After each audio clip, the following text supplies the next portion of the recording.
Dragon, dragon, dragon. Hello, I'm back and we have an end free. But first, we have to find it. Good thing we spent all that time in the nether getting the blaze rods and the ender pearls, because we're gonna need them. Because for whatever reason, they decided to make the end portal key an eyeball that would float its way to its home. And I'm sure there's a joke in there somewhere about needing to see things to believe them, or something like that. And using them means running. A lot of running. Endless running across the plains, across the tundra, over the river, and through the gorge. To Grandma Dragon's house we go. Running around chasing the eyes of Ender like a chicken with its head cut off. Oh man, if they could just see me now. I'm almost afraid of what the reports will say. But what can they expect sending a newbie down here? It's not like I trained for this or anything. Well, I mean, I did observe a lot, and there was that one simulation, but no, this is the real deal now, and I'm just here endlessly chasing after these darn eyeballs. And it's all because I just didn't come out straightforward and say, no, I was not interested in ever going into the field. So, piece of advice for you, say no if you mean it. But eventually we get to a point where instead of going out and going up, the eye starts going down, which means we go down. And we hope that we chose the correct spot to go down.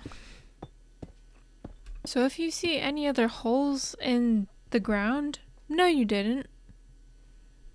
I obviously did this perfectly the first time. Okay, I know I like to complain a lot, but the fortress wasn't too much of a pain to locate. And if I had just gone right, I would have located the portal room even faster. But sometimes you just take the scenic route. But before I go into the end to fight the dragon, in order to not have a repeat of the nether, I just took some time to go back and gather some very crucial supplies. Namely, water. And lots of it. The dragon is a very thirsty gal. So it's best to bring her lots of water to make this process a little easier. Side note. This is not going to be the most glamorous way of defeating the dragon, but it is the most easiest and safest way for me. Because, if we focus on doing things perfectly, how many things will not even be attempted at all? The end battle is very straightforward. Take all of the health points away from the dragon before she can heal. There are many different strategies one can take, but the most beginner-friendly and the classic is to take out all of the end crystals so she can no longer heal, and then using a melee weapon to crit her out when she's perching. And if you happen to be a good shot or just feel up to it, then firing arrows when she's flying around is another thing to do. Now, if you really wanted to be fancy, sure, there are the bed strategies. Not even having to go after the end crystals, and just placing beds and then setting them to explode while she's perching in a rapid succession, and then taking all her health away before she can even heal. Which, it's a valid thing to do, and maybe I'll try it in the future. But for now, I don't need to be fancy, I just need to get it done. This is just a pit stop on my journey, so it doesn't make sense to make it any harder than it needs to be. Okay, I'm gonna be honest here. This next bit isn't gonna be that exciting. It might actually be a little bit boring because I'm no speedrunner. I'm not out here to win any accomplishments for getting things done fast or getting things done in the most innovative way. This isn't meant to shock or amaze you. This is just, we're purely getting down, we're getting dirty, and we're getting this done. And so for me, that means doing this the first time. And what do I mean by the first time? Well, just hopefully not getting killed, not dying. And one very simple idea that popped to my mind when I was like, how do I defeat the dragon without dying and having to respawn and having to come back and to look for my stuff? Well, what happens when you fall from a height? You take fall damage and you get splatted if there's just hard floor beneath you. But you know what? You don't get fall damage when you fall into water. Which is why I am doing the tried and true method of flooding the end, creating a bunch of little splash pads so later when the dragon sends me flying, I won't have to solely rely on clutching. I can clutch sometimes, so it's better to be safe than... I can clutch sometimes, but it's better to be safe than sorry. And then it's just a matter of climbing up the various towers, getting rid of the crystals, getting the nearby ones with a bow and arrow, and then rinse and repeat. It makes the entire process a little slow, but this isn't a race. And anyways, slow and steady wins the race. Apologies. I'm going to be breaking the fourth wall for at least now.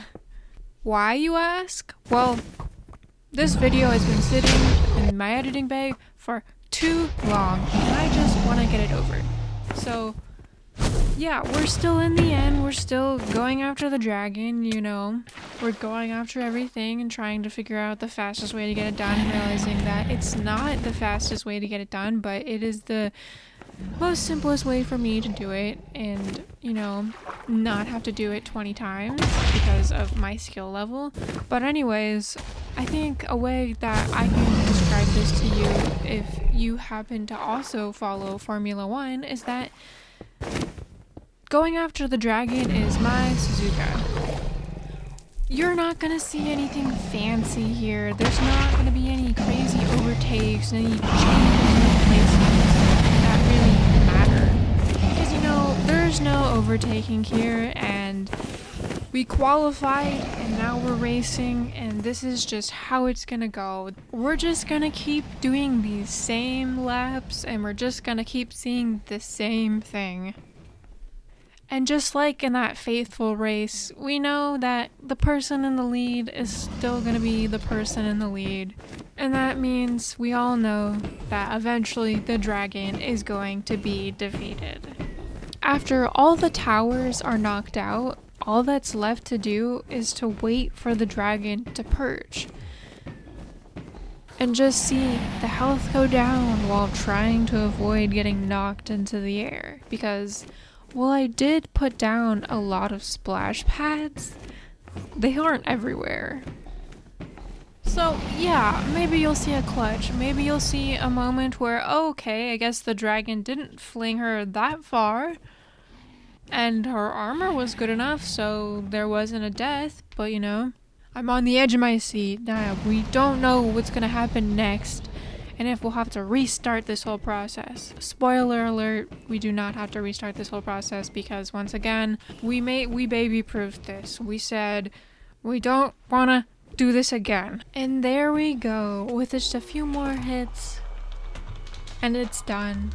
The end has been freed. Whoops. Let me just go back there real quick. I would hate to miss out on all of that free experience.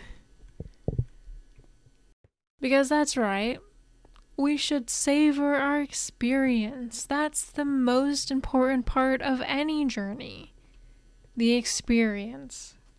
And this journey, well, it's barely begun.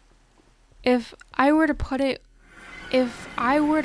where I'm at in other terms, the concrete of the foundation has just been poured and we're waiting for it to dry.